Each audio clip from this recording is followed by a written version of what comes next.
Okay, so I'm going to go ahead and just start this recording now. I may edit this out later, but we'll go ahead and have a conversation as we go. The thing I really do like about the GMC, and I'll say some people don't like, is that the seat buzzes you whenever you've got things going on around you to let you know. Like, it'll buzz to the right if you've got something coming at you on the right side, left side. So you've got a lot of information coming in a lot of different ways. It beeps, when you're backing up, it's buzzing you, it's beeping you. If you're have any sensory issues, it can be a little overwhelming. So be aware of that. But for me, I like as much information as I can get, because I honestly have enough visual issues as far as trying to see backing up, that I want to know, for fear of hitting an animal, a child, or even a rock, that would hurt my car, anything. I just want to make sure that everybody's safe and that my vehicle's not going to get hurt as well. So I really like the information that I'm getting. So that's one thing I would say that I do like, that I think GMC is doing well. They have what they call an auto stop, which I'm going to take a moment to complain about. I came from a Ford family, drove Fords for over 35 years, never wavered. My grandfather is rolling over in his grave right now, but Ford was starting to disappoint me, and we switched over to GMC. We thought they had this really nice safety features, things that would keep me on the road longer. And like I said as well, would be able to switch over to the Braun package once my degenerative disease puts me in a wheelchair. I'll be able to transfer this car into a car that I would be able to allow to use my wheelchair with the car. I can use that package with this car.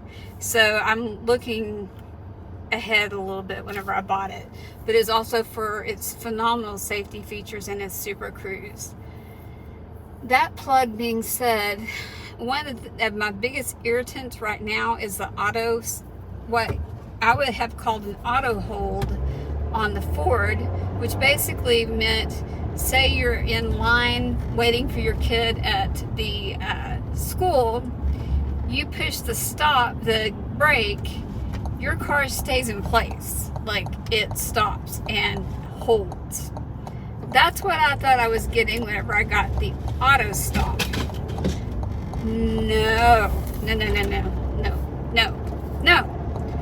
What you are getting is an auto stop, which I think, I haven't had it happen yet, and I'll give you my complaint to that in just a second. Auto stop means, I think, that your car just turns off to save gas. Guess what though? If it's a certain temperature, above a certain temperature, your car says, oh, I need so much energy in order to turn your car back on, because you've got your air conditioning going, and your car has to start back up, and it needs so much energy in order to restart that it cannot save the gas to turn itself off until you release your brake again. Therefore, I will not even use your auto stop.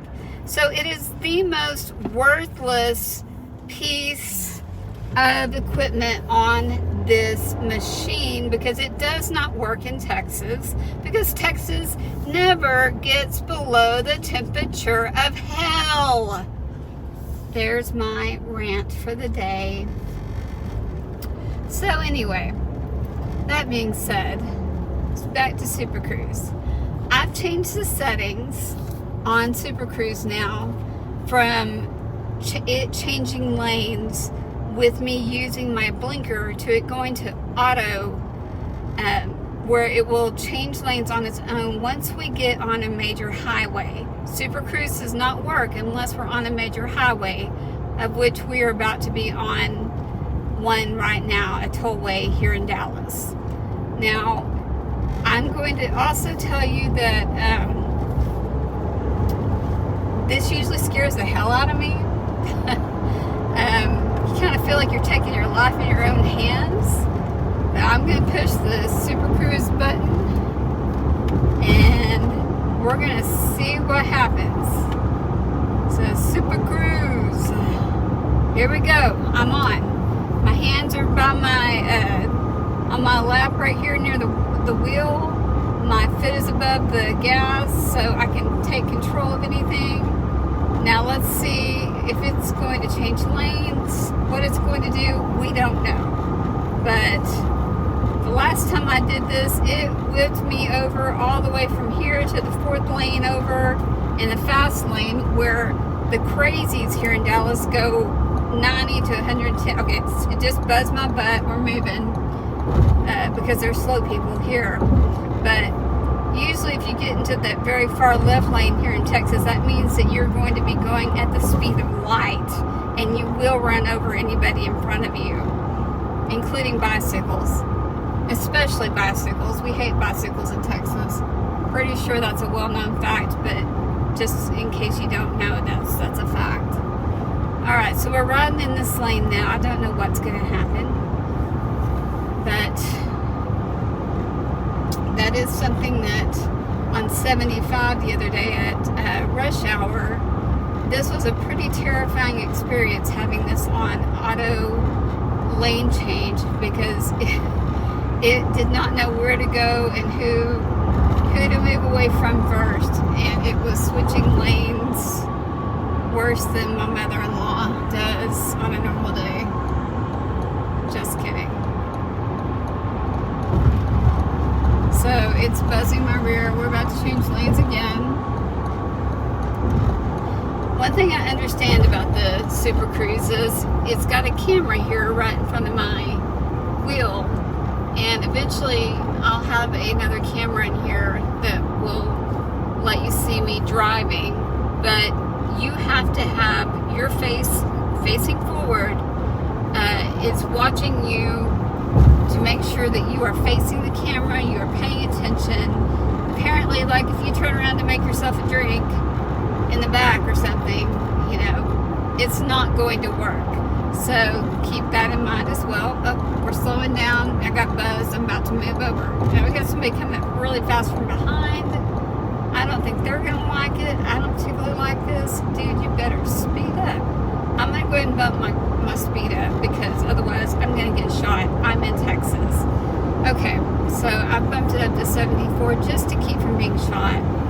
Super Cruise, you put my life in danger. Okay, so now we're in the 4th lane as predicted.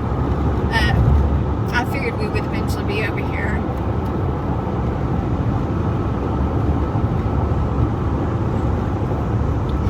One thing that was interesting, my dad has a Sierra pickup, and he was originally the one that learned about the Super Cruise.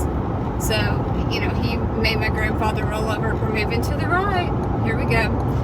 He was the one that made my grandfather roll over in his grave first. That's one of the first Midland earthquakes. If anybody wants to know the cause of that, that was my grandfather rolling over in his grave in West Texas. The second one, a couple of weeks ago, would be me buying this GMC. Our family apologizes, but you know, change does have to happen sometimes. So,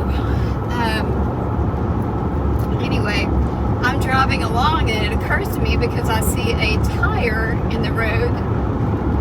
What happens if you're driving on Super Cruise and there is an object, say a tire, lying in the roadway? Will the Super Cruise avoid a tire? Now, listen carefully. This is important. I called my dad and asked, Dad, what do you think? And he said, well, I would take control and steer around it, because I think it's only watching the lane.